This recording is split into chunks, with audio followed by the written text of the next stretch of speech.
en Psicópatas y dice lo siguiente: cientos de miles de psicópatas viven, trabajan y rezan con nosotros, tu jefe, tu amigo. Son muy buenos manipuladores y nosotros los consideramos astutos e ingeniosos.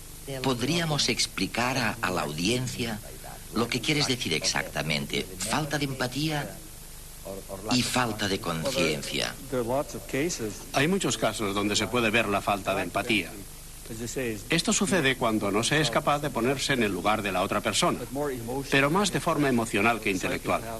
Es decir, que un psicópata puede entrar en tu cerebro e intentar imaginarse lo que tú piensas. Sin embargo, nunca podrá comprender cómo te sientes. Un ejemplo similar es intentar explicarle los colores a un daltónico. ¿Cómo se puede explicar la empatía y las emociones a un psicópata? Como seres humanos que somos, debemos pensar y sentir de la misma manera, y no es así. Es muy sorprendente, ya que nos imaginamos que los policías que están en contacto permanente con asesinos, era sospechoso de haber matado a 8 mujeres. Le iban a condenar por el asesinato de 3 mujeres, aunque sospechaban que había cometido el mismo crimen más veces. 30 o 35 personas, y que él solo había matado a 3. Pero si conseguía 7 más, ya tendría 10, y que esto haría que subiera de categoría. Y acabó confesando. Bob, el hecho de que, aunque digamos que no son de nacimiento, pero se desarrolla la psicopatía muy pronto en la vida. Quiero decir que la psicopatía no es algo que se desarrolla en la adolescencia o más tarde, cuando uno tiene 30 años, sino que aparece ya desde los 3 o de los 5 años. Y lo que todavía es más angustioso es que dices que tiene muy poco que ver. Fácil. Y la tendencia a ser impulsivo. Estos individuos no pueden ser inhibidos o formados por el entorno de la misma manera que lo serán las personas normales. Se les puede considerar enfermos mentales. Se ha aceptado designar a la psicopatía como un trastorno de la personalidad. Frente a una persona afectada por ansiedad o por depresión, cuyas emociones están amplificadas. A pesar del dolor que provoca a su alrededor, este trastorno sigue fascinando a gran parte de la sociedad. Muchos encuentran un cierto placer en oír y ver acerca de la vida de los psicópatas, de sus conductas. Y es fácil pensar que hay algo de ellos en cada uno de nosotros.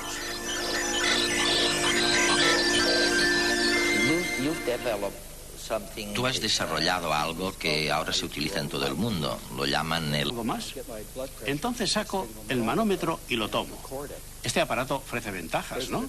Pues es lo mismo que yo he hecho con mi test. El PCLR es un instrumento que he creado para hacer todo lo objetivamente posible el diagnóstico. Es increíble, ¿no? Vamos a intentar encontrar algún motivo que explique eso.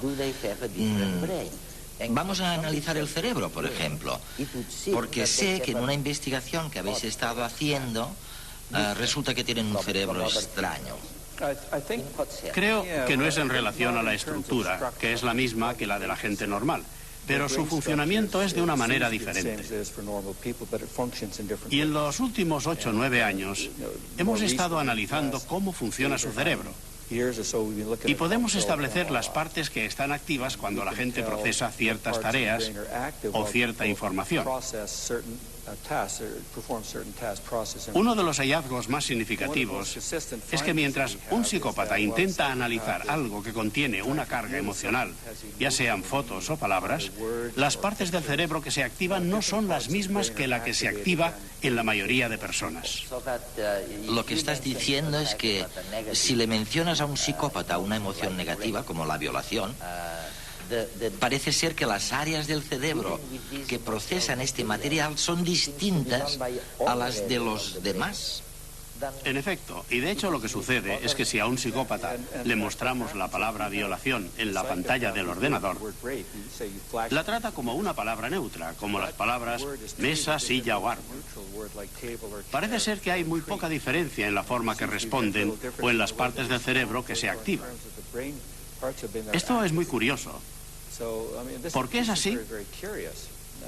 Tenemos los resultados de varios experimentos en los que enseñamos imágenes muy desagradables, como escenas de crimen, y las tratan a nivel de funcionamiento del cerebro, como si estuvieran mirando algo normal y corriente, como a un perrito o a un árbol. También hemos descubierto que hay partes del cerebro que no activan, y son las partes del cerebro asociadas al procesamiento de emociones, el sistema límbico, el cerebro emocional, como se le llama popularmente. O sea, lo analizan lingüísticamente, no emocionalmente. El psicólogo Robert Hare es el creador del examen psicológico más utilizado del momento para identificar a psicópatas, la escala Hare. En este método se evalúa si un individuo cumple algunos de los 20 criterios establecidos en la escala Hare. Estos criterios no son más que rasgos característicos de la personalidad psicopática. Algunos ejemplos de ellos son la falta de empatía, el encanto superficial o un egocentrismo extremo. Para llevarla a cabo, el paciente es sometido a un cuestionario estructurado. Es entonces cuando el evaluador concede para cada criterio 0, 1 o 2 puntos en función de si el paciente no lo cumple, lo hace parcialmente o lo cumple en su totalidad. Tras el test, el evaluado adquiere una puntuación final que varía de 0 a 40, considerándose psicópatas a los individuos con calificaciones superiores a 30. Recientemente se ha desarrollado una nueva prueba para detectar si la percepción de la violencia varía entre criminales psicópatas y aquellos que no lo son. Su resultado ha sido un éxito y tan solo 10 minutos parecen suficientes para reconocer individuos con trastornos psicopáticos. Este examen sencillo obliga al evaluado a clasificar palabras en agradables, desagradables, violentas o pacíficas. Por ejemplo, ¿es la palabra sangre agradable o desagradable? Y matar, ¿se cataloga como violenta o pacífica? El tiempo requerido para asociar términos tanto de forma correcta como errónea parece ser mucho menor en psicópatas, dejando constancia de la concepción anómala que poseen de la violencia.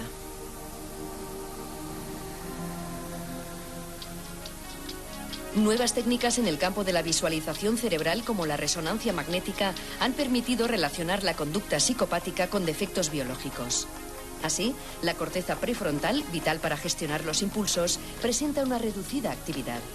Neurotransmisores inhibidores de la conducta agresiva, como la serotonina, también parecen escasear en el cerebro del psicópata. En definitiva, los últimos avances en psicología y técnicas de imagen cerebral han facilitado la diagnosis de la psicopatía. El reto ahora consistirá en la cura y la reinserción de los que la padecen.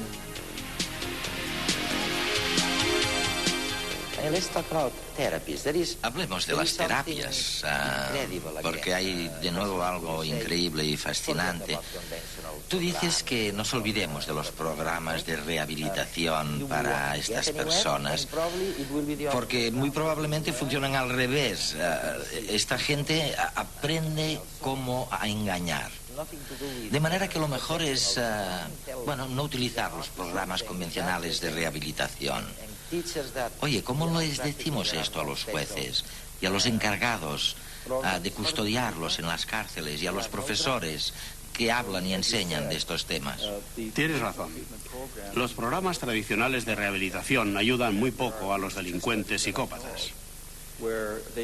Y existen estudios que demuestran que delincuentes que siguieron estos programas acabaron cometiendo crímenes más graves que si no se hubieran tratado. No es que el programa empeorara la situación, es que el programa no era el adecuado y todo lo que hicieron es aprender nuevas formas de manipular a las personas. Pero no quiero que tú o la audiencia tengan la impresión de que no hay nada que se pueda hacer, porque hay varios países como Nueva Zelanda, el Reino Unido y Canadá, donde están trabajando con programas diseñados específicamente para estos individuos.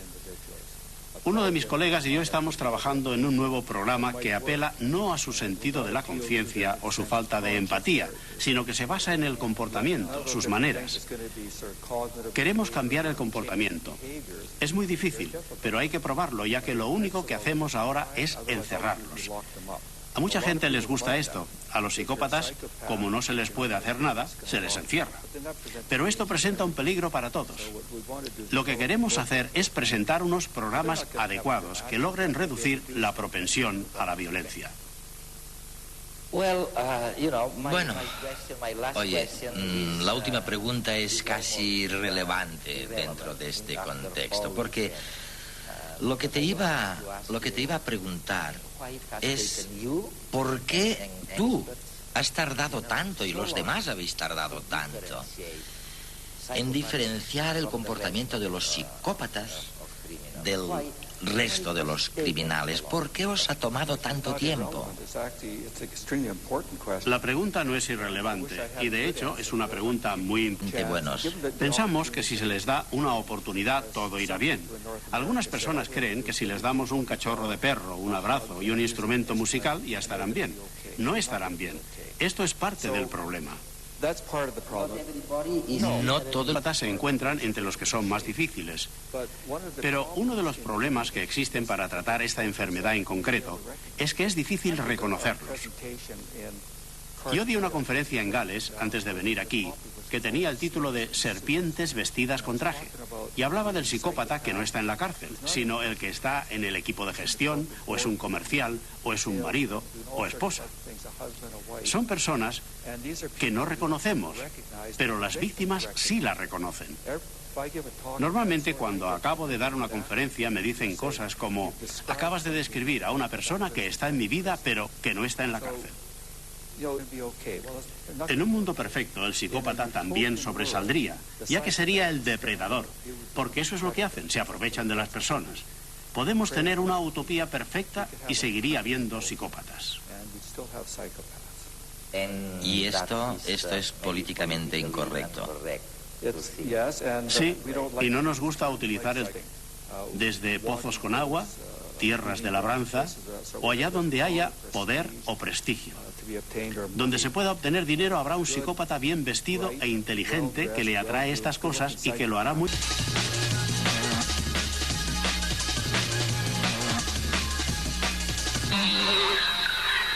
Las mujeres tienen más corazón que los hombres.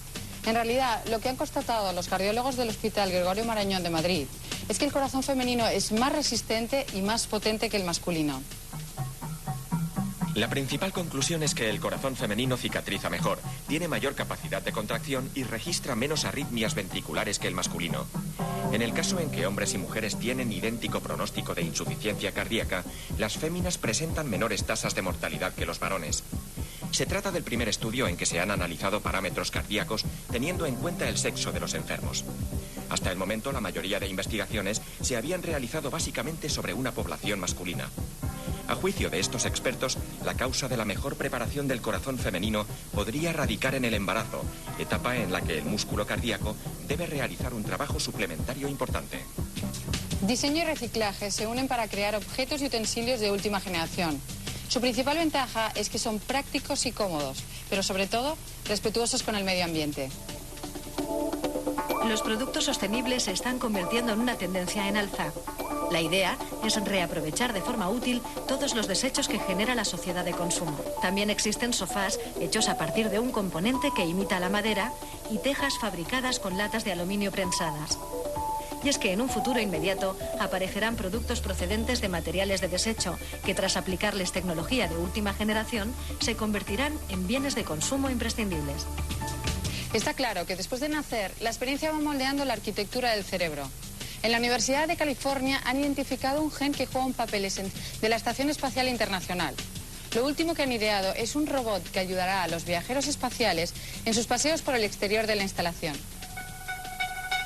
Según los expertos, se trata de proporcionar a los cosmonautas incluso podrá sustituir a algún compañero en los paseos espaciales. Las maniobras del robot se controlarán desde el interior de la estación por un astronauta que, gracias a técnicas virtuales, sentirá como si 5 años. Con mayor frecuencia se registran apagones y sobrecargas en la red. Para solventar estas situaciones de emergencia, se ha patentado un aparato que controla de forma automática las fluctuaciones en la red eléctrica. Son chips inteligentes que se incorporarán en los enchufes y realizarán un seguimiento de las fluctuaciones de la red eléctrica. El chip, al detectar cambios de potencia, desconectará automáticamente ciertos aparatos domésticos para que se estabilice la red y evitará apagones masivos. En general, las redes no están diseñadas para gestionar la carga que en estos momentos están soportando, por lo que en breve se tendrá que mejorar la arquitectura para amoldarse a la nueva demanda y hacerla más potente. La falta de suministro es uno de los principales problemas que afrontan grandes ciudades y localidades con muchos turistas.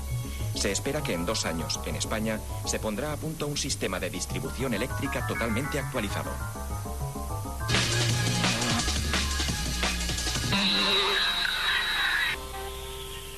Millones de mujeres, de hombres, de niños sufren el dolor, la humillación, la ansiedad que les infligen los psicópatas que se han encontrado en su vida. Y es un problema que apenas estamos levantando el velo, Vicente. Y has oído lo que decía Ger, que ni él sabía muy bien qué hacer, ¿no? Claro, porque los psicópatas, en buena medida, no manifiestan su comportamiento de manera pública, salvo que sean criminales, se les capturen y se les diagnostique como tales. Un número muy importante de psicópatas, probablemente la mayoría, están integrados. Es decir, han tenido la oportunidad de vivir en un ambiente donde se han socializado, donde han hecho sus estudios con mayor o menor fortuna y están aceptados como personas, entre comillas, normales. Pero claro, la psicopatía incluye una personalidad muy especial y es justamente la razón por la que millones de personas, como tú has dicho, pueden estar afectadas por su contacto con ellos. Oye, pero Luis, tú tratas sobre todo otro tipo de delincuencia o digamos de disturbio. Sí.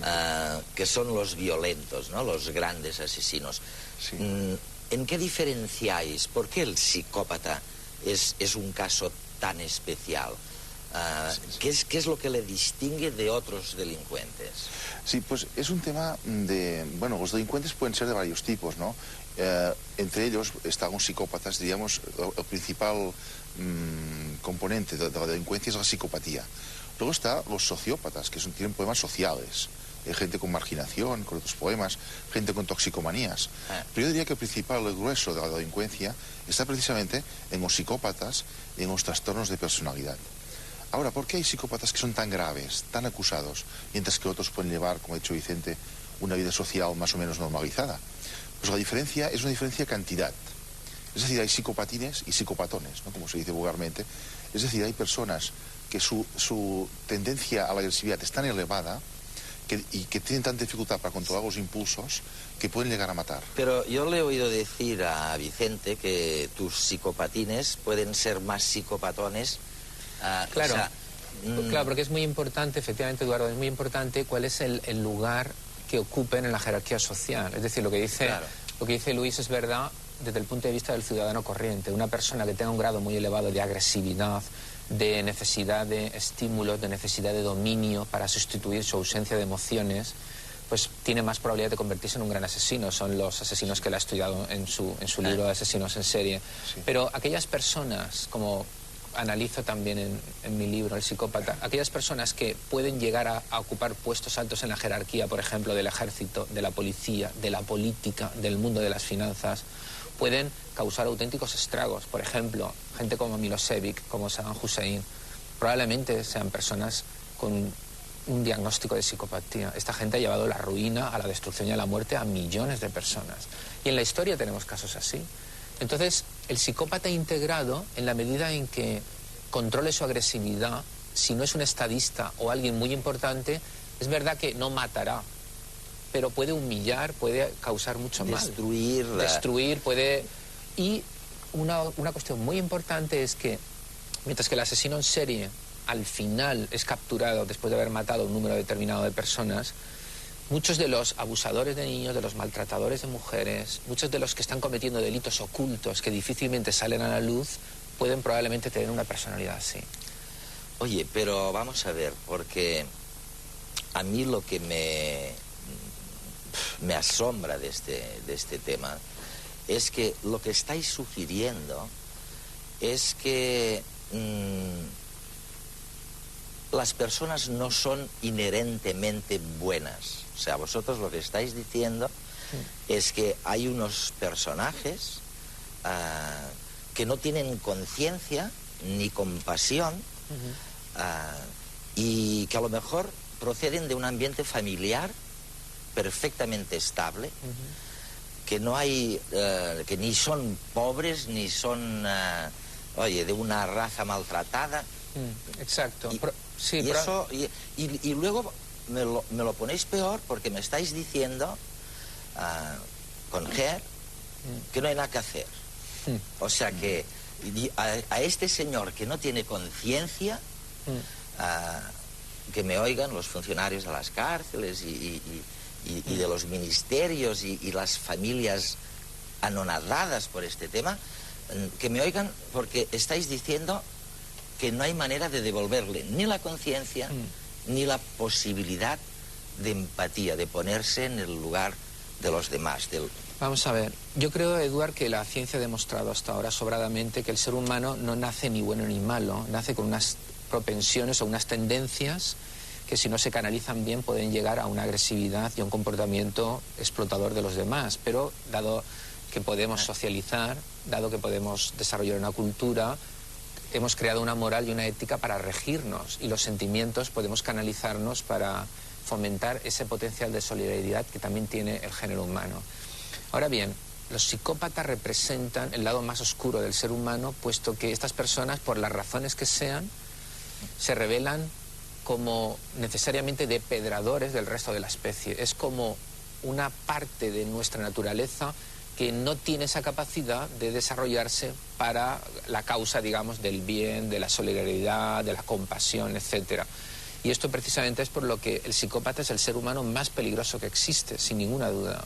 Puede estar, en la medida en que su ambiente le provea de las satisfacciones necesarias, puede estar integrado y no ser especialmente peligroso, si a través de sus actividades y de las relaciones que tiene, él se encuentra satisfecho. Pero ¿qué ocurre, como los casos que Luis analiza? ¿Qué ocurre si necesita algo que no le da a su ambiente de relaciones normales? Entonces se convierte en un asesino, en un depredador. Puede matar, puede violar, puede actuar sistemáticamente, o bien, si él está integrado, puede utilizar su enorme poder para causar mucho mal en esas esferas del poder a la que antes hacía referencia. Luis, ¿y tenemos algún indicio, quiero decirte, porque los especialistas, los neurólogos, los psiquiatras forenses, vuestra comunidad me está diciendo, esto no surge de pronto a los 18 años o a los 20 años, de pequeño, a una edad muy tierna, sí. ahí sale. Pero antes de decir tengo un niño psicópata, ¿hay algún trastorno? Estoy pensando ahora en el déficit de atención con hiperactividad, por ejemplo, sí. Que me diga, oye, trátalo corriendo porque esto pudiera dar lugar más tarde a un psicópata. Sí, efectivamente. Se ve que ya desde la tierna infancia que un niño puede ser psicópata. Hay unos indicadores de riesgo, o factores de riesgo que pueden llevar a una persona luego a ser agresiva y conflictiva. Por ejemplo, los problemas en el parto, es decir, los partos con hipoxemia, con problemas de falta de oxígeno en el parto, los malos tratos infantiles, sobre todo, que generan pues, problemas de cortisona. Hay un aumento de cortisona en la sangre. Un niño que hasta los 3 años ha sido maltratado por sus padres, este aumento de cortisona lesiona las neuronas. Y este niño seguramente tiene más dificultad para controlar los impulsos cuando sea mayor. Y también algunos niños presentan lo que tú has nombrado muy bien, Eduardo, que se llama trastorno de hiperactividad con déficit de atención, que son niños muy inquietos, son niños que tienen mucho fracaso escolar, porque les cuesta mucho concentrarse, se están moviendo continuamente, están tocando las cosas de la escuela, robando objetos de los demás, etc. Entonces, estos niños tienen un cierto riesgo, no de ser psicópatas, sino de padecer con posterioridad un trastorno de personalidad, dentro de los muchos tipos de trastornos que hay. Pues permíteme, lo interesante y lo problemático con respecto a la psicopatía es que, en efecto, ha comentado muy bien Luis cómo determinadas lesiones neurológicas pueden desarrollar pues, una incapacidad posterior para aprender las normas, para relacionarse adecuadamente con la gente, etc. Pero todas estas personas de las cuales nos ha hablado Bob Ger, lo que mostramos es que su cerebro funciona de una manera diferente, pero no sabemos por qué. Oye, y cuando no funciona, pasa lo que pasa, y la genética nos da una clave para ver quién lo hizo, ¿no? Quién era el asesino, y es el experimento de hoy en redes.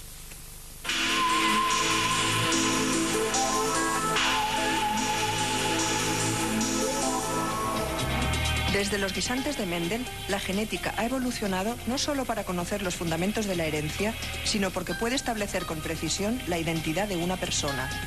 Tanto es así que no se concibe ya la investigación criminal sin la genética forense.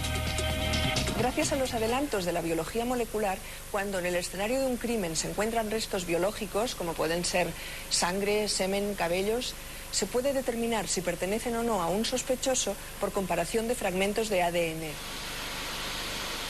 Estamos en el Instituto Nacional de Toxicología de Barcelona para estudiar el caso hipotético de una reyerta. Hemos recibido en el laboratorio una serie de muestras manchadas de sangre que pertenecen a una determinada persona. Pretendemos determinar si los restos de sangre que aparecen en esas prendas son de una determinada víctima relacionada con el asunto. Para ello procedemos a lo que es la extracción del ADN que se encuentra en esas manchas de sangre. Este proceso tiene por objeto fundamental liberar el ADN de esas manchas de sangre. Posteriormente, una vez que tenemos ese ADN liberado, lo que intentamos es amplificar, multiplicar ese ADN. Esto es fundamental porque la mayor parte de las muestras en el laboratorio forense vienen una cantidad de ADN muy pequeñas. Por lo tanto, necesitamos multiplicar, amplificar ese ADN. Para ello utilizamos una herramienta fundamental también en la biología molecular, que es la PCR, reacción en cadena de la polimerasa. La PCR, o reacción en cadena de la polimerasa, es básicamente un proceso que realiza miles de copias de ADN. Ahora bien, no copia más que los fragmentos específicos y concretos que interesan al investigador. En este caso, se van a multiplicar y secuenciar para ser comparadas 17 variables genéticas de la muestra inicial de sangre con la de la víctima. Una vez que tenemos este resultado, se trata de comparar ese perfil genético de esa mancha de sangre con la muestra de referencia, la muestra de la víctima. Si existe una coincidencia, lo valoraremos estadísticamente. Si no existe coincidencia en esos dos perfiles, daremos una exclusión. En este caso, la sangre extraída de las prendas recibidas coincide con la sangre de la víctima. A partir de ahí, con esta coincidencia de perfiles genéticos, será el juez quien decida si el portador de la ropa es inocente o culpable. Seguimos en redes de un tema terrible hoy, que es el de los psicópatas, ¿no? Y no hemos tocado todavía un tema angustioso, que es qué pasa en los tribunales con unos personajes que, como decía Vicente, no está claro que tengan una lesión que les haga, que explique su comportamiento. ¿Qué hacen los jueces? Yo tengo entendido que en Estados Unidos, si te declaran psicópata, si gente como vosotros allí decís es un psicópata claro, lo tiene mal desde el punto de vista de libertad condicional o de soltarle, ¿no? Y lo tiene mal en cuanto a programas, porque Ger, una de las cosas terroríficas que me dijo, es que los programas de educación que se dan a los psicópatas muchas veces es peor si es un programa convencional, porque en realidad le enseña, le descubre más maneras de hacer mal, ¿no? En España, ¿qué pasa? ¿Qué hacen los jueces? Pues tradicionalmente la jurisprudencia del Tribunal Supremo ha considerado siempre que el psicópata era imputable, es decir, que el psicópata era responsable de sus actos. Ajá. Porque de hecho el psicópata cuando actúa, cuando comete un hecho delictivo, lo hace con pleno conocimiento y con plena voluntad. Es decir, sabe lo que hace, porque además es muy inteligente y sabe por qué lo hace. Esto lo diferencia del psicótico. El psicótico es el individuo que está fuera de sí, el individuo que ha perdido el sentido de la realidad. Este no, el psicótico, el enfermo mental, este sería inimputable. Pero el psicópata generalmente es condenado. Es condenado porque se considera que actúa con pleno conocimiento y con plena voluntad. Ahora bien, los jueces, por supuesto que saben que los psicópatas son enfermos. Lo saben y muchas veces, y hay alguna sentencia que considera que el psicópata se le aplica lo que se llama atenuante analógica, que es una pequeña atenuante, que baja muy poquito la pena, pero permite aplicar lo que se llama una medida de seguridad. Es decir, permite considerar que este psicópata es susceptible de un tratamiento. y por tanto pues se puede hacer algo con esta persona. Oye, con tus asesinos en serie, algunos de los cuales son psicópatas, no todos, ni mucho menos, ¿recuerdas el caso de uno que era psicópata? O que vosotros declararíais es un psicópata, ¿y qué le pasó por ser psicópata? Sí. Por ejemplo, pues un psicópata puro de este libro pues sería un individuo que mató, por ejemplo, al dueño del local donde tenía un negocio para no tener que pagar el dinero. Después mató, al cabo de un tiempo, mató a un inspector del trabajo porque le reclamaban las nóminas de la Seguridad Social. Poco después mató a su pareja, él la tiró desde un balcón, simulando un suicidio, pues porque no le interesaba salir más con esta chica. Es decir, el psicópata cuando mata lo hace simplemente para conseguir un bien lucrativo. Lo hace por egocentrismo. ¿Y el juez qué hizo? ¿O los tribunales? Quiero decirte, ¿lo consideraron un atenuante, un agravante, el que era psicópata? Bueno, ¿no lo dejaron...?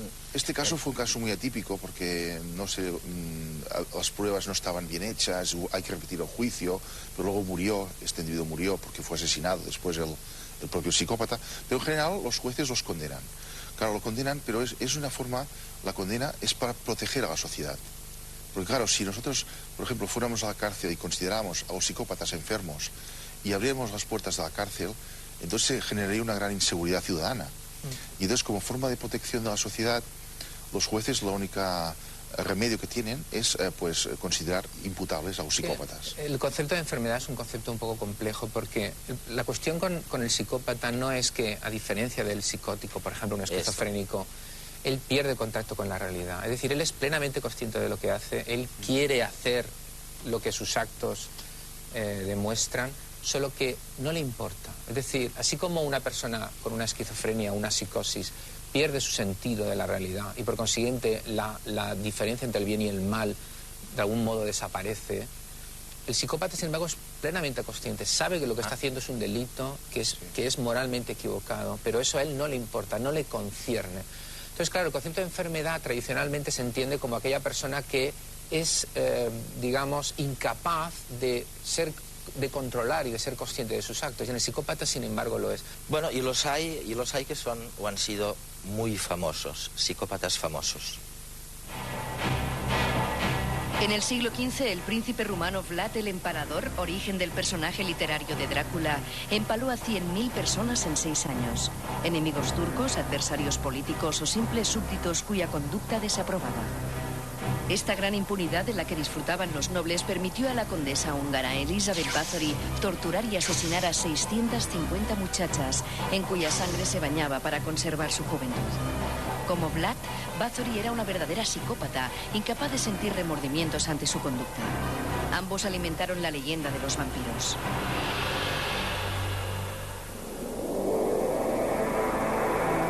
El mito de los hombres lobo también se ha nutrido de asesinos sin conciencia. En el siglo XVI, 2 casos pasaron a la historia. Gilles Garnier y Peter Stube asaltaron a niños por los caminos de Francia y Alemania y los devoraban. Uno de ellos incluso llegó a matar a su propio hijo y comerse su cerebro. Y ya en el siglo XX se han registrado casos similares. Durante la Segunda Guerra Mundial y en medio del caos urbano de Berlín, Georg Grossmann mató a más de 50 mujeres para vender su carne por las calles de la ciudad. Fritz Hartmann tuvo la misma idea, pero se inclinó más por los hombres, con los que mientras eran mordidos en la yugular, alcanzaba el orgasmo. Pero no todos los asesinos múltiples han sido tan sangrientos. Las mujeres suelen ser más refinadas. Existen numerosos casos de criadas y enfermeras aficionadas al veneno, capaces de asesinar a familias enteras bien por quedarse con sus posesiones o por el misterioso placer de matar. Algunas incluso llegaron a acabar con sus propios hijos para cobrar sus seguros. La más célebre fue Louise Pitt, llamada la Duquesa de la Muerte, que además de matar a 2 de sus maridos, fue capaz de inducir al suicidio a 4 hombres perdidamente enamorados de ella. Pero sin duda los más célebres psicópatas están relacionados con crímenes sexuales. Jack el Destripador es el más conocido de todos, pero los ha habido mucho más prolíficos. En los años 70, Ted Bundy, el atractivo y culto universitario, violó y asesinó a 28 chicas antes de ser atrapado. Y John Wayne Gacy, que ejercía de payaso en fiestas para niños, torturó y mató a 33 chicos en el sótano de su casa. En Sudamérica, Pedro Alonso López llegó a violar y estrangular a más de 300 niñas. Las razones que se esconden detrás de estos instintos pueden ser muy variadas. Heinrich Pommerenke, tras ver la película Los 10 Mandamientos, sintió un impulso irrefrenable que le hizo atacar a más de 15 mujeres en solo un año. Y Charles Manson creyó leer en el disco White Album de los Beatles un mensaje apocalíptico que le impulsó a matar. A veces la soledad puede despertar ciertas mentes enfermas. Es el caso de Jeffrey Dahmer, el famoso carnicero de Milwaukee. Según su propia confesión, la falta de compañía le impulsó a coleccionar partes de sus víctimas para no sentirse tan solo. Para el psicópata, cualquier motivo es bueno para matar. Psicópatas famosos, yo sé que no acaban de tragar como yo, que no se puede hacer nada. Bueno, digamos que especialistas como Hare dicen: yo no puedo devolver la conciencia al que no la tiene. ¿Qué más? Yo no puedo hacer que este señor sea compasivo y entienda el sufrimiento de los demás, se ponga en su sitio. Pero, dice el propio Hare, estamos empezando a poder tratar el comportamiento o digamos, manifestaciones como la irritabilidad, ¿qué más? La impulsividad. Sí. Sobre esto podemos hacer algo, Luis, sí. Pero algo bueno, como yo diría que en los últimos años se están abriendo unos caminos interesantes en el tratamiento de la psicopatía. Uno es conductual y otro es farmacológico. Un tratamiento conductual, no sé si estás de acuerdo tú en esto, Vicente, pero que se está utilizando en Estados Unidos es la disciplina, las técnicas de disciplina. Aunque esta disciplina está un poco pasado de moda a nivel docente, pero se ha visto que niños, delincuentes jóvenes que se someten a un campamento de verano muy duro, que dura 6 meses, o sea, un campamento que dura mucho tiempo, no solamente es de verano, pero a un sistema de disciplina muy férreo, pues se ha visto que incluso un 70% de estos delincuentes habituales, cuando están sometidos a este régimen férreo de disciplina, dejan de delinquir. Y luego también se están empezando a investigar fármacos que pueden mejorar la conducta impulsiva, la conducta desadaptativa. Lógicamente no curan la psicopatía, pero son un tratamiento sintomático. Entonces, dentro de estos fármacos están los medicamentos que se dan para la esquizofrenia, los antipsicóticos, pero que se dan a dosis pequeñas. Medicamentos como la risperidona, la olanzapina, etcétera, se dan a dosis pequeñas. También se utilizan algunos medicamentos antiepilépticos, como la carbamazepina, la gabapentina, etcétera. Son medicamentos que pueden mejorar la impulsividad, o sea, pero no curar. La cuestión es, la psicopatía tiene dos grandes componentes. Un componente que tiene que ver más con la personalidad básica, que tiene que ver con las emociones, la conciencia, la insensibilidad ante las emociones, etcétera, y un componente conductual. Hare y la investigación actual lo que dice es: no podemos cambiar la personalidad básica de un psicópata. Si no tiene conciencia no la va a tener, si no puede sentir emociones humanas básicas no las va a tener. Pero lo que sí que podemos hacer es ayudarle a que se controle. Lo que sí que podemos hacer es que él, de una manera egoísta, piense: a mí me conviene seguir delinquiendo, seguir cometiendo delitos, siendo una persona muy violenta o no. Entonces, la investigación actual lo que dice es: vamos a enseñarle no a que sea una mejor persona de fondo, pero sí una persona que egoístamente le interese cumplir con la ley y no delinquir. Esta es un poco la idea. Pero claro, con los delincuentes que son ya actuales. Pero mucho más importante es qué hacer precisamente desde el punto de vista de la prevención más primaria, para evitar que haya sujetos que ese potencial que puedan tener de violencia de manera, vamos a llamarlo, innata o heredada, no se concrete. Yo creo que eso puede tener mucho más interés que lo que podemos hacer ya con un señor de 18, de 20 o de 30 años que ha desarrollado un potencial ya muy fuerte. El problema sigue siendo el de los psicópatas que no han tenido un entorno familiar inestable, por ejemplo, sino que lo han tenido perfectamente estable. Y aquí ni tus fármacos, ni No. No, y estamos realmente muy... Sí, exactamente. Muy al correcto. pairo, para ¿no? ese tipo de psicópata integrado, que yo llamo integrado, sí, que no desarrolla una gran agresividad, una gran violencia desde el punto de vista criminal, penal, que llama la atención de la policía, que lo encierran en la cárcel, que luego va Luis a examinarlo, etcétera. Para esos psicópatas lo único que podemos hacer es conocimiento del problema, divulgación del trastorno. Por ejemplo, una vez que apareció algunos libros, entre ellos el mío, mucha gente se pone en contacto conmigo y me dice, oye, yo he vivido este caso. Estás describiendo a sujetos por los que yo he estado pasando experiencias durante muchos años. Ocurre como otros trastornos que no se conocen. Sin embargo, el psicópata, vuelvo a repetir, es el ser humano más peligroso que existe, porque es la única persona a la que no le importa en absoluto considerarte como un ser humano. Él te va a tratar como un medio. Te va a tratar como un medio. Yo, Eduardo, me gustaría incidir en un tema muy importante de la prevención de la psicopatía, que creo que es un tema importante sobre todo a nivel de los educadores en la escuela, y es que la escuela nos enseña muchas cosas, ¿no? Pero cosas de tipo competitivo, a ser los mejores, a ser los más guapos, a ser los más ricos, pero se han perdido los valores humanos en la escuela. Entonces se está viendo, por ejemplo, en nuestro país hay un incremento espectacular del tema de asesinos en serie, que el asesino en serie sería la máxima expresión de la psicopatía. Entonces, ¿cómo se puede prevenir esto? Pues sobre todo se podría prevenir que en la escuela se enseñen valores humanos, es decir, a ser solidario, a ser persona, pero no a ser el número uno, ni a ser el mejor. Es decir, nuestra sociedad... Pero el psicópata, eso s'enfix, como dicen los franceses. Sí, esto agrava. Yo diría que la sociedad competitiva agrava la psicopatía. Claro, yo creo que efectivamente lo que está comentando Luis es que una sociedad que exalta los valores de la psicopatía facilita el que la tendencia a la psicopatía se desarrolle y tenga un mayor caldo de cultivo. Oye, a lo mejor resulta que el mayor descubrimiento de la historia, el tema de la cuestión, que tenemos abierto en redes y que vamos a concluir ya la próxima semana y para pasar a otro concurso, a lo mejor será el día en que los neurólogos, los neurocientíficos nos descubran por qué estalla en edades tan tiernas la psicopatía y qué es lo que se podría hacer, si se puede hacer algo.